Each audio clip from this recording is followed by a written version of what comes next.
So I'm going to share with you a few thoughts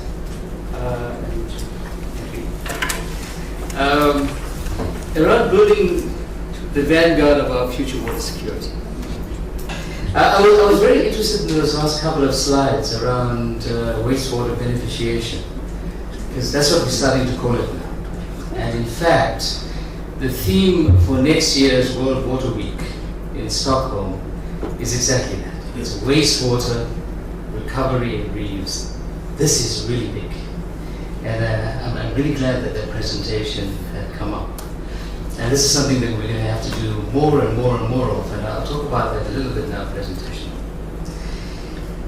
So, where do you start? This is a good point. We are coming out of a drought. This is what us optimists are saying. In the next 3 weeks, you'll see whether or not we're on the button. All of the indications are that we're out of the El Nino cycle. The mathematical models say so, therefore it must be true. And one of the gauging points for this, for those of you who are in the business, is the timing of the monsoons in South Asia. And they did arrive on time, so there's a very good chance that we've broken out of the El Nino. But the El Nino means very specific things. And El Nino doesn't mean a quick switch back to normality. For those of you who have been in denial, we actually have been in drought for 3 years. Some of the climatologists say that actually it might be 5 years. And to recover from that, and we know this because we do this very regularly. We had a big drought in the 90s, 91 to 94. We had a bigger drought in the early 80s. And before that, we had a gigantic drought in this country in the late 60s. And what those droughts did, every one of those times, it accelerated a new strategy to organize for us to be more secure. And in general, we have achieved that. So one of the things that we want to do out of the drought episodes that we have come out of is to use that to organize for us to have a different conversation so that we increase our levels of water security both in the country, in the region, because the region has been hit really bad, because Ethiopia, for example, has in this cycle had its worst drought in 50 years. And of course, the world as a whole. Now, there are some points of encouragement. One of those points of encouragement is that we're not having the conversation alone anymore. Not as a water sector, not as a science sector. This has become an expanded conversation. You suddenly have these analysts that come on the radio every morning to tell you about the economic fundamentals, using the words that you and I don't understand because they don't actually mean very much. But those are the guys who are now talking with great authority around the drought. And the thing to take from that is that nobody can ignore the changes in the weather patterns and the fundamental effect it has on everything that we do. Now, one of the markers for this is that map on the slide. I'm sorry, it's not so easy to see, but it's very easy to download from the website for those of you who are interested. Every year, the World Economic Forum puts out the Global Risk Register. In the last 6 years, for every one of those 6 years, one of the top 5 risk factors to the global economy has been water. In 2015, it was risk factor number 1. In 2016, it dropped to risk factor number 2. And that's because the kind of agreement that was reached in Paris, while encouraging in some circles, didn't actually hit the button.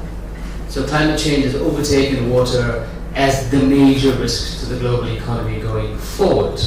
But here's the thing, that the rating of the water risk has not dropped.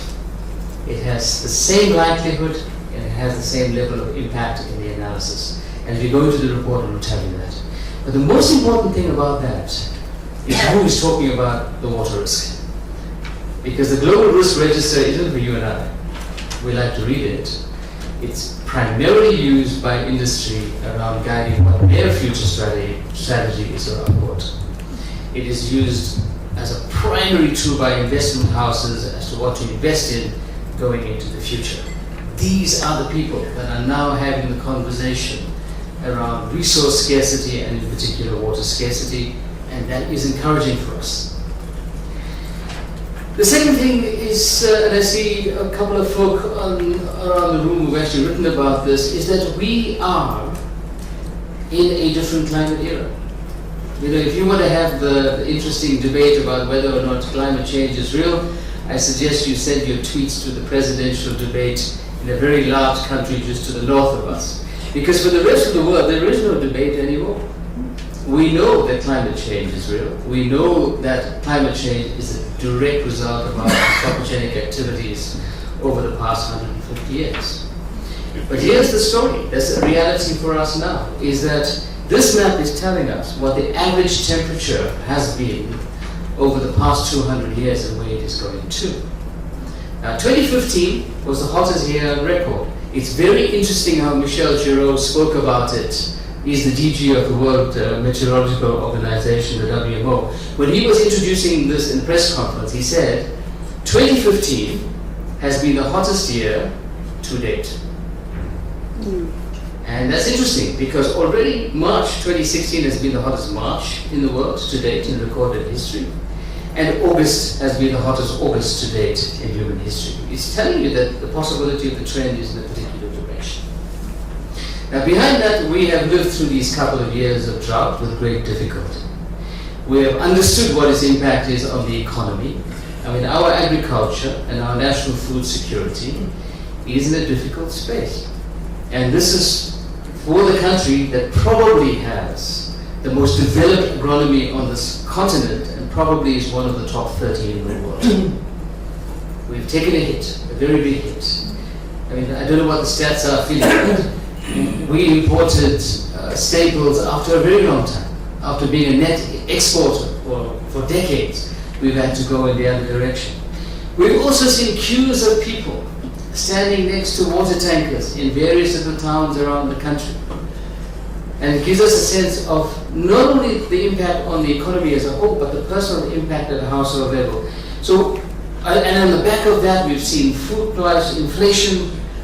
We have seen massive areas of destabilization around the country, around the region, around the continent, around the world, on the back of these massive drought events.